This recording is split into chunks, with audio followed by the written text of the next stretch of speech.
Complex tissues are made of more than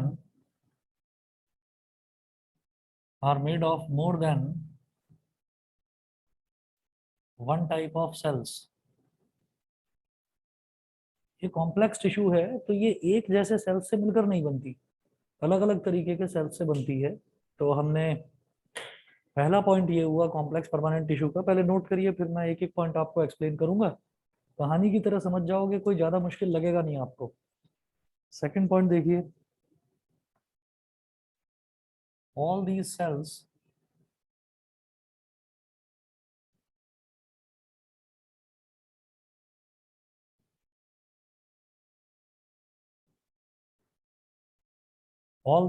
coordinate to perform a common function. All these cells coordinate to perform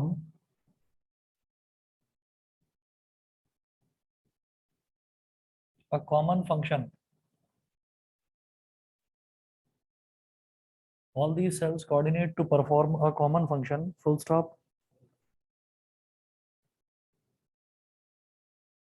Full stop. Xylem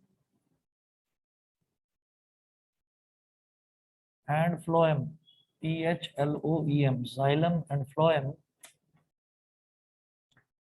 Xylem and phloem are examples of such complex tissues. Xylem and phloem are examples of such complex tissues.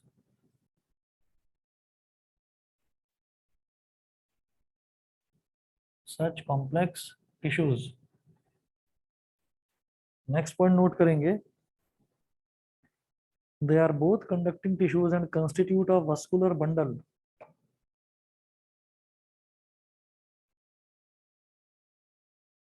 They are both conducting tissues and constitute a vascular bundle.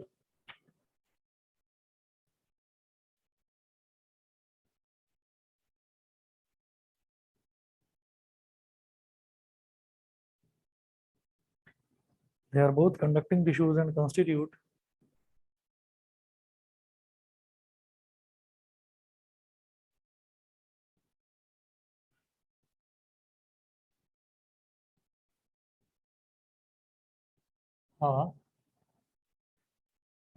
a vascular bundle. Next point.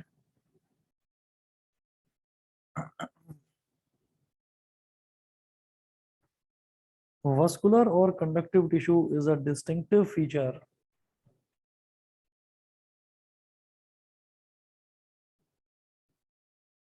Vascular or conductive tissue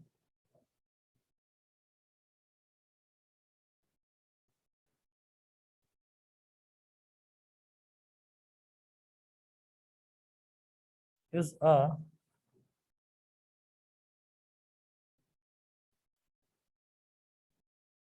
distinctive feature. Vascular or conductive tissue is a distinctive feature of the complex plants of the complex plants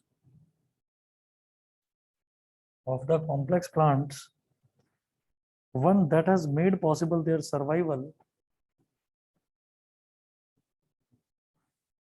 one that has made possible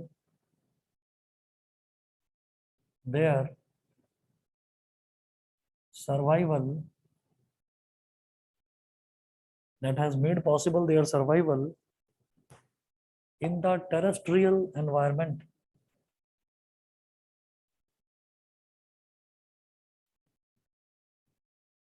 In the terrestrial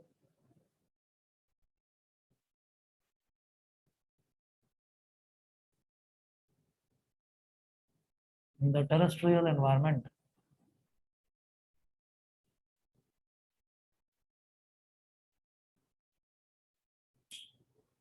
अब ये समझिएगा आप सभी बच्चे। देखो, पहला point, जब हम बात करते हैं कॉम्प्लेक्स परमानेंट टिश्यू की, तो complex permanent tissue are made of more than one type of cells. ये एक जैसे सेल्स से मिलकर ही नहीं बनती। जैसे हम जानते हैं कि बहुत सारे सेल्स जो हैं, जब वो बहुत सारे सेल्स मिल जाते हैं तो एक टिश्यू बन जाती है। बहुत सारी टिश्यूज मिल जाती हैं तो एक ऑर्गन बन जाता है। बहुत सारे ऑर्गन्स मिल जाते हैं तो एक पूरी की पूरी बॉडी तैयार हो जाती है, पूरी की पूरी बॉडी बन जाती है। तो हमने ये कहा कि जो कॉम्प्लेक्स टिश्यूज होती हैं, कॉम्प्लेक्स टिश्यूज सिर्फ एक जैसे सेल्स से मिलकर नहीं बनती, अलग अलग टाइप के उसमें सेल्स होते हैं। तो अलग अलग टाइप के सेल्स के कॉम्बिनेशन से बनने वाली जो टिश्यू है उसको हम बोल देते हैं कॉम्प्लेक्स टिश्यू। उसके बाद सेकंड देखिए, ऑल दीज सेल्स, ये जो अलग अलग तरीके के सेल्स हैं, all these cells coordinate to perform a common function. ये जो अलग अलग तरीके के सेल्स हैं ये सब आपस में कोऑर्डिनेट करते हैं और कोऑर्डिनेट करके एक कोई कॉमन फंक्शन परफॉर्म करते हैं। ठीक है।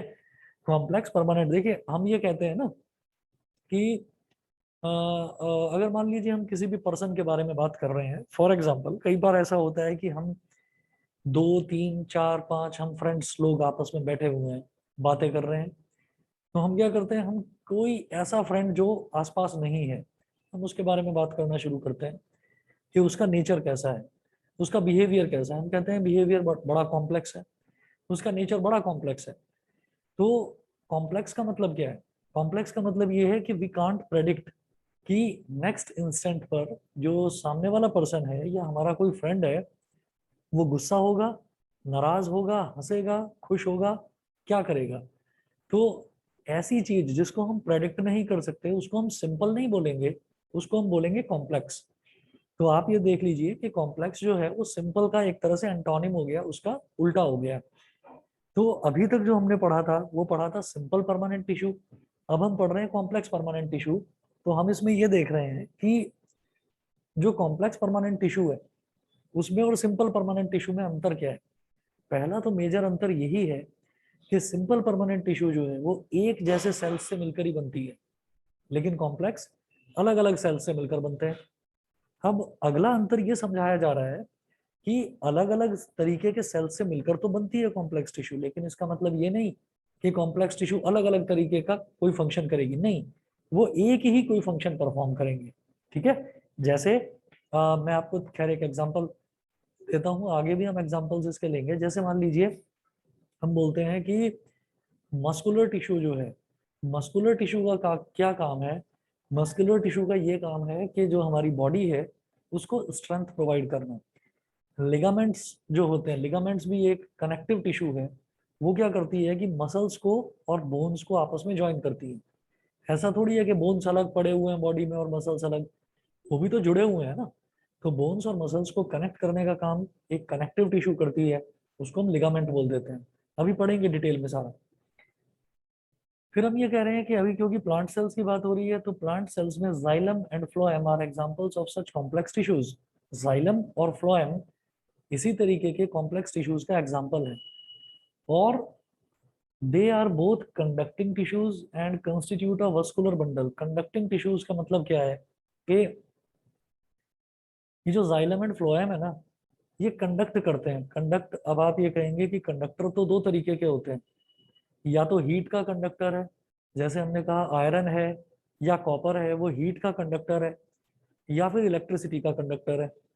तो यहाँ पर कंडक्टिव टिश्यू का मतलब क्या है? देखो ऐसा होता है, कंडक्टिव टिश्यू का मतलब ये है कि जब कोई भी मटेरियल, फूड मटेरियल, एक जगह से दूसरी जगह तक पहुंचाना इज कॉल्ड कंडक्शन। प्लांट्स के केस में वो कंडक्शन कौन करता है? जाइलम और फ्लोएम। मेरी बात सबको समझ में आ गई?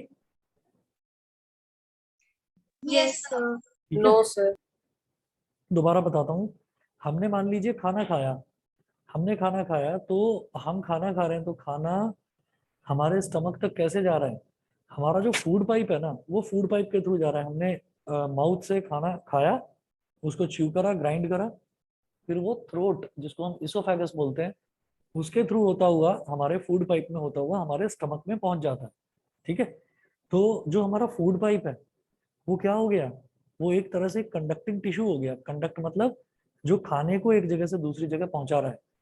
हमारी बॉडी हीट को कंडक्ट नहीं करेगी, हमारी बॉडी करंट को कंडक्ट नहीं करेगी, हमारी बॉडी कंडक्ट करेगी फूड मटेरियल्स को। सिमिलरली जो प्लांट्स हैं, तो प्लांट में जो कंडक्टिंग टिश्यू है, वो कंडक्टिंग टिश्यू होते हैं, उनका नाम है जाइलम और फ्लोएम। ये दो अलग अलग तरीके के टिश्यूज हैं और ये कॉम्प्लेक्स टिश्यूज के एग्जाम्पल हैं। अब यहाँ पर जाइलम क्या करता है और फ्लोएम क्या करता है, मैं आपको बताऊंगा अभी डिटेल में। जाइलम का काम होता है वाटर को और मिनरल्स को ट्रांसफर करना, और जो फ्लोएम है, फ्लोएम का काम होता है फूड मटेरियल्स को और हार्मोन्स को ट्रांसफर करना, एक जगह से दूसरी जगह तक प्लांट में डिस्ट्रीब्यूट करना। अभी समझ में आ गया? Yes Yes, sir. ठीक है। उसके बाद नेक्स्ट देखिए, they are both conducting tissues and constitute a vascular bundle. Vascular bundle क्या होता है? टिश्यूज का जो एक गुच्छा होता है उसको हम बंडल बोल देते हैं। ये वो देखने में ऐसा लगता है जैसे बहुत सारी टिश्यूज जो हैं वो एक गुच्छे की तरह, एक बंडल की तरह एक जगह बंधी हुई रखी हुई है। उनका देखने का मतलब उनका जो स्ट्रक्चर है वो ऐसा है, वस्कुलर बंडल के जैसा। दोबारा बताता हूँ, वस्कुलर बंडल का मतलब क्या होता है, जैसे छोटी छोटी टिश्यूज जो हैं वो एक जगह बंधी हुई हैं, लाइक अ बंडल, उसको बोलते हैं वस्कुलर बंडल। अगला पॉइंट देखें, वस्कुलर और conductive tissue is a distinctive feature. ये जो कंडक्टिव टिश्यू है ना, इसी को वस्कुलर बोल देते हैं। वस्कुलर और conductive tissue is a distinctive feature of the complex plants, one that has made possible their survival in the terrestrial environment. Terrestrial environment आप शायद जानते होंगे। टेरेस्ट्रियल एनवायरनमेंट का मतलब ये है कि जो हमारा एनवायरनमेंट है, वो एनवायरनमेंट ऐसा भी होता है कि गर्मियां हैं, ऐसा भी होता है कि सर्दियां हैं, ऐसा भी होता है कि बरसात है, आंधी है। बहुत अलग अलग तरीके का जो हमारा एनवायरनमेंट है वो चेंजेस होते रहते हैं एनवायरनमेंट में। तो the ever changing environment is called terrestrial environment. ठीक है, द एवर चेंजिंग एनवायरनमेंट। देखिए कोई भी ऐसा कोई भी प्लेस नहीं है जहां पर एनवायरनमेंट में चेंज ना होता हो। हम ये तो कह सकते हैं कि कोई भी, जैसे मान लीजिए हमने डेजर्ट का एग्जांपल लिया, तो डेजर्ट में हम ये तो कह सकते हैं कि गर्मी ज्यादा पड़ती है लेकिन ठंड नहीं होती, हम ऐसा नहीं कह सकते। क्यों? क्योंकि जो नाइट्स हैं, nights are very cold in the desert region. ठीक है, तो इसका मतलब क्या है कि वहां पर भी क्लाइमेट चेंज होते हैं, एनवायरमेंट चेंज होते हैं। तो जहां पर भी एनवायरमेंटल चेंजेस होते हैं तो ऐसे एनवायरमेंट को हम बोल देते हैं टेरेस्ट्रियल एनवायरमेंट। तो ये जो आपकी कॉम्प्लेक्स परमानेंट टिश्यूज हैं, इन्हीं की वजह से जो प्लांट्स हैं वो चेंजिंग एनवायरनमेंट में भी जिंदा रहते हैं। ऐसा नहीं है कि आप कहेंगे कि भाई अभी तो मौसम ठंडा है तो ये प्लांट जिंदा हो गया, अभी मौसम गर्म है तो ये प्लांट मर गया। ऐसे नहीं होता। सभी को समझ में आ गया यहाँ तक? Yes Yes, yes, sir. Yashika बताइए, क्लियर है? याशिका क्लियर है? नहीं। विधि क्लियर है? Yes, sir. ठीक है। टिया? Yes, sir. ठीक है। Parth? Yes Lavanya? Yes, sir. Lakshya? Yes sir Janvi? Yes, sir. Yash? अच्छा, यश तो है नहीं शायद आज। Devansh? Anya? Yes, sir. Clear. Clear है चलिए जी, तो याशिका को शायद आवाज नहीं आ रही है। सिमर, आपको क्लियर है? Yes, sir. ठीक है। अब इसके बाद इसको थोड़ा और डिटेल में करते हैं, कॉम्प्लेक्स परमानेंट टिश्यू को। अब आप ये देखिए, हमारे लिए जो बिल्कुल एक नई टर्म है, जो हमने अभी उन टिश्यूज के बारे में पढ़ा ही नहीं है, तो वो वाली टिश्यूज कौन सी हो गई? एक तो जाइलम और एक फ्लोएम, दो। तो मैं जाइलम और फ्लोएम के बारे में डिटेल में पढ़ूंगा, तो आप नोट करिए।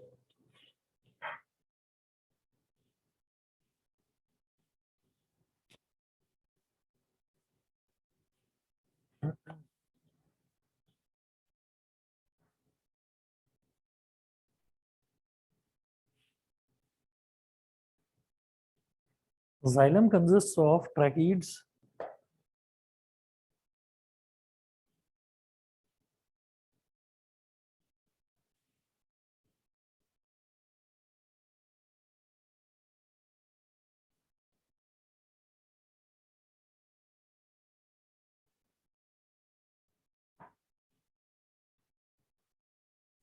नोट करिए। अभी शायद आपने ये शब्द भी पहली बार सुना होगा, ट्रैकीड्स। ठीक है, अगर नहीं, अगर सुना है तो बहुत अच्छी बात है, नहीं सुना है तो मैं एक्सप्लेन करूंगा कि ट्रैकीड्स क्या होता है। Xylem consists of tracheids, vessels,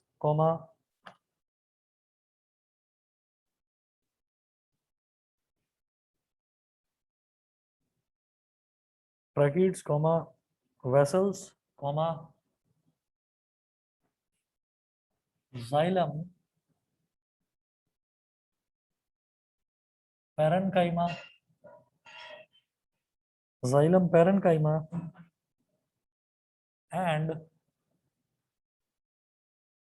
and xylem fibers. Next point.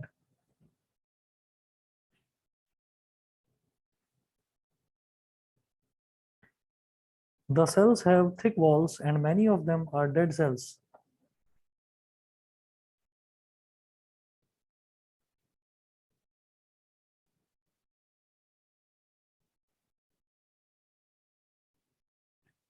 The cells have thick walls and many of them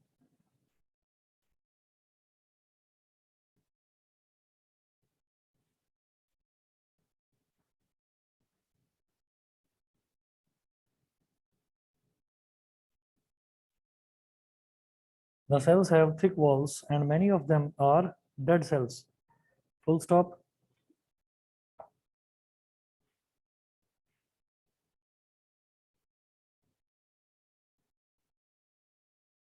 Tracheids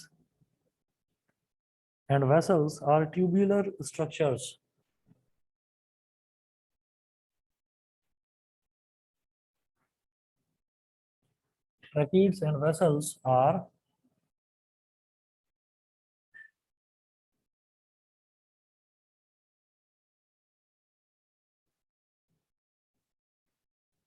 Tracheids and vessels are tubular structures.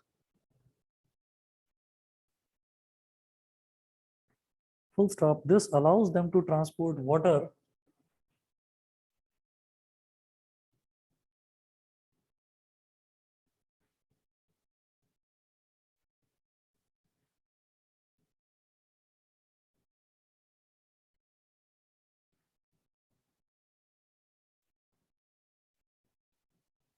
This allows them to transport water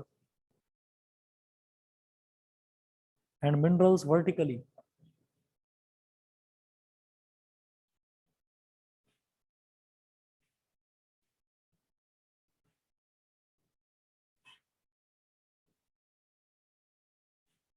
This allows them to transport water and minerals vertically. Full stop. The parenchyma stores food and helps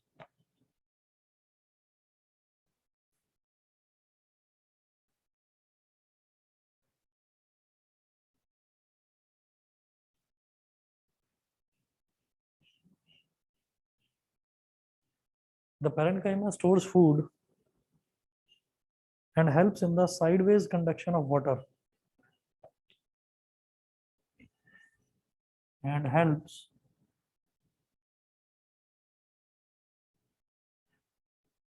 in the sideways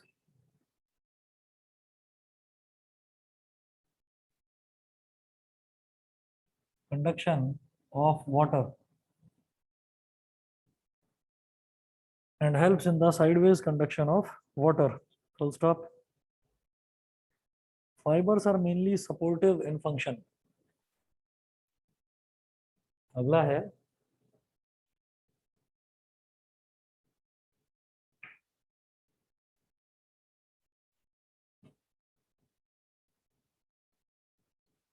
fibers are mainly